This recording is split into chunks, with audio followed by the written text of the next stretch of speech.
झारखंड विधानसभा चुनाव की तारीखों का ऐलान कभी भी हो सकता है। चुनाव के मद्देनजर दी फोर्थ पिलर सभी 81 विधानसभा सीटों का समीकरण आपके साथ साझा कर रही है। इसी कड़ी में आज हम उस विधानसभा सीट के बारे में चर्चा करेंगे जहां हमेशा से विकास के नाम पर राजनीति होती रही है। हम बात कर रहे हैं गोमिया विधानसभा सीट के बारे में।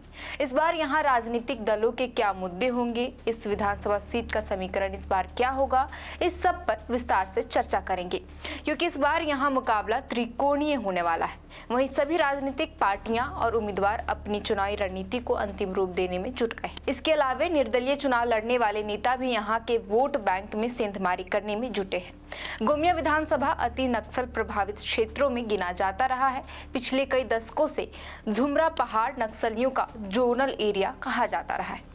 आसपास के कई इलाकों में अक्सर नक्सली गतिविधियां होती रही है। इसी वजह से आज भी गोमिया विधानसभा क्षेत्र में विकास की गति काफी दूर नजर आती है। कहा जाता है कि यहां अब तक जितनी भी राजनीतिक दलों ने जीत दर्ज की है, उनका मुद्दा विकास ही रहा है।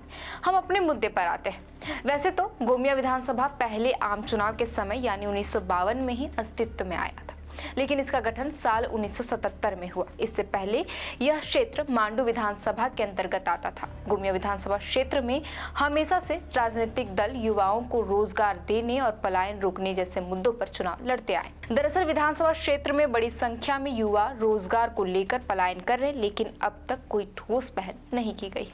नतीजा यह है कि यह क्षेत्र आज भी पिछड़े क्षेत्र की श्रेणी में ही आता है। बहरहाल, अगर हम झारखंड गठन के बाद से अब तक हुए विधानसभा चुनाव की बात करें तो गोमिया सीट पर साल 2005 में भाजपा के टिकट पर शत्रु राम महतो चुनाव जीते थे। साल 2009 में माधव लाल सिंह कांग्रेस के टिकट पर चुनाव जीता था। साल 2014 में योगेंद्र प्रसाद झामुमो के टिकट पर।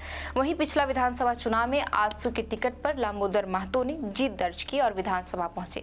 पिछला विधानसभा चुनाव से पहले सरकारी नौकरी छोड़ राजनीति में आए डॉक्टर लामोदर महतो ने गोमिया में सारे समीकरणों को ध्वस्त कर दिया।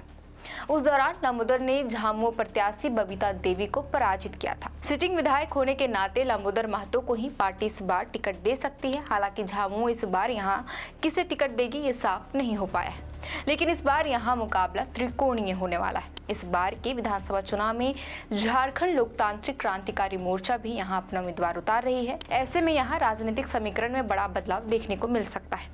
हालांकि जयराम महतो ने इस सीट पर उम्मीदवार नहीं घोषित किया है। संभावना जताई जा रही है कि जयराम महतो एक मजबूत कैंडिडेट यहां देंगे। बहुत संभावना है कि जयराम महतो पूर्व मंत्री माधवलाल सिंह को यहां से टिकट दे, क्योंकि माधवलाल सिंह भी इस सीट पर जेएलकेएम के टिकट पर अपनी दावेदारी पेश की है। मीडिया रिपोर्ट्स के मुताबिक लोकसभा चुनाव के दौरान जयराम महतो ने माधवलाल सिंह से मुलाकात कर चुनाव में उनसे समर्थन मांगा था और माधवलाल ने जयराम को समर्थन भी दिया था। उस दौरान विधानसभा चुनाव में उन्हें पार्टी का उम्मीदवार बनाने की बात भी हुई थी। इसके अलावा भी इजराफिल अंसारी उर्फ बबनी, चितरंजन साव, के पांडे समेत कई नामों की चर्चा है। हालांकि ये तो पार्टी ही तय करेगी कि किसे टिकट देगी। बहरहाल, जयराम महतो की पार्टी की सक्रियता क्षेत्र में बढ़ गई है। पार्टी कार्यकर्ता डोर टू डोर कैंपेनिंग कर रहे हैं। आपको बता दें कि लोकसभा चुनाव के दौरान जेबी केसेस को लगभग 70,000 वोट के साथ गोमिया विधानसभा सीट पर लीड मिली थी। हालांकि इस बार त्रिकोणीय मुकाबला होने वाला है। अब देखना होगा कि इस बार इस सीट पर कौन बाजी मारता है। ये तो चुनाव नतीजे आने के बाद ही साफ हो पाएगा। आपको क्या लगता है, हमें कमेंट कर जरूर बताएं। फिलहाल के लिए इस वीडियो में इतना ही। आप देख रहे थे दी फोर्थ पिलर और हमारा नाम है श्रेया रतन। बहुत बहुत शुक्रिया।